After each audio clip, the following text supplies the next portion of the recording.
Ooh, that looks tasty.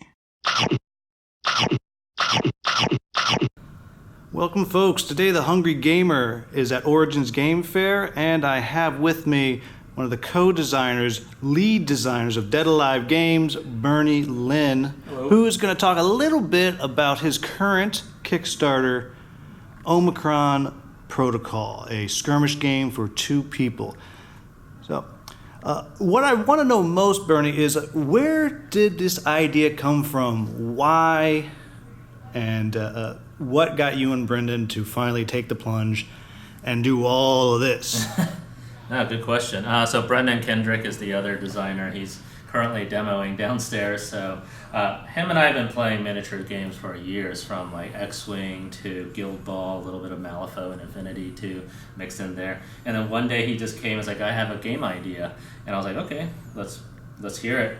And he mentioned that what if we had a skirmish game that had a third-party enemy that messes with both sides, that you have to deal with, not just having to deal with your opponent or the objective, but having to work through that too. And I was like, wait, that's a great idea. So from that point on, we just started proxying, playing out with rules and stuff, using like little whiteboards for the rules because it was changing every second. And then finally we got to this point. And so, and how long ago did you guys start on this? This was about just over a year and a half ago. Oh, so pretty quick, pretty quick fast. Idea to the table, as it were.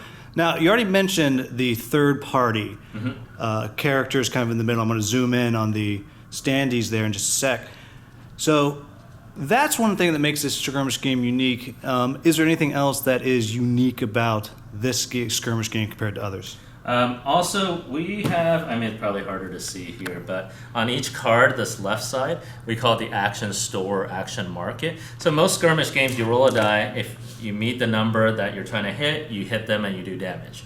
Here, we kind of just have a store full of different options. Damage is one of them, but everyone has abilities like sidestepping, stunning them, or like putting a trap while distracting them with your shot and all that. So you use the number of dice that hit to buy these abilities. And you could buy as many as you can afford. So that's kind of why it's called an action market or action store. So make sure you understand. So if I roll my 4 dice and I get 4 6s, that's not 4 damage. Exactly. So it actually depends on the 2 people.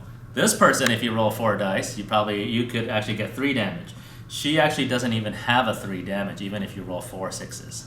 So that allows us to kind of balance and actually make each character more unique and differentiated, because you don't have to have someone roll 10 dice and 2 dice to kind of have that range. Now you could have everyone roll 4 to 6 dice, but just based on how much damage or how many abilities they can do, you can make them completely different.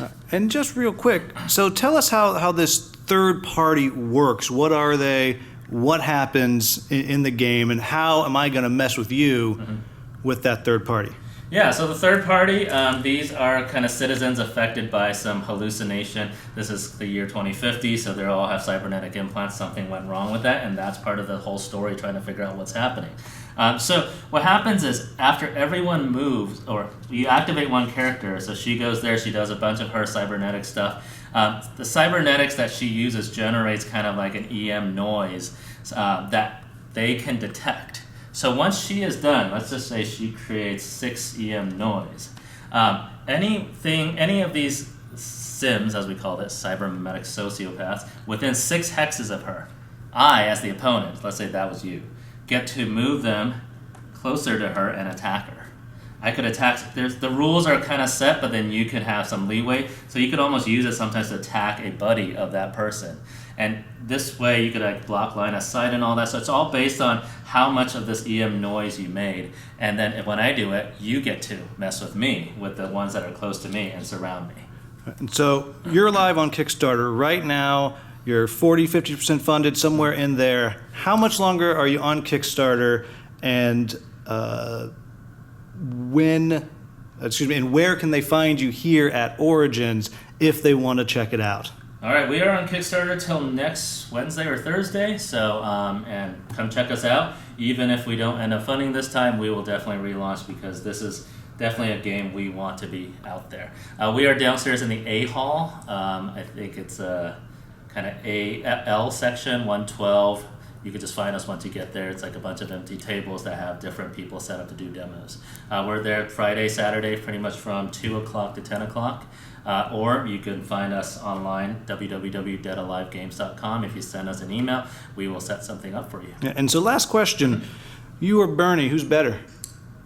Me or Or Brendan? you are Bernie. And you know what? That's going to be on the video because I'm not editing this. You or Brendan, who wins? It's pretty tied. I think. I mean, he's not here to defend No, himself. that's true. I'll just say I win more because I make my teams more powerful than his, and then we have to balance it. So because of that, I sometimes get the better of him. All right, well, Bernie Lin, thank you so much for chatting with me. Everybody else, Omicron Protocol is live right now on Kickstarter. Check it out. If you're here at Origins, you have another day and a half or so to do a demo of it. Thank you all for watching. Have a wonderful, wonderful day. Thanks, William.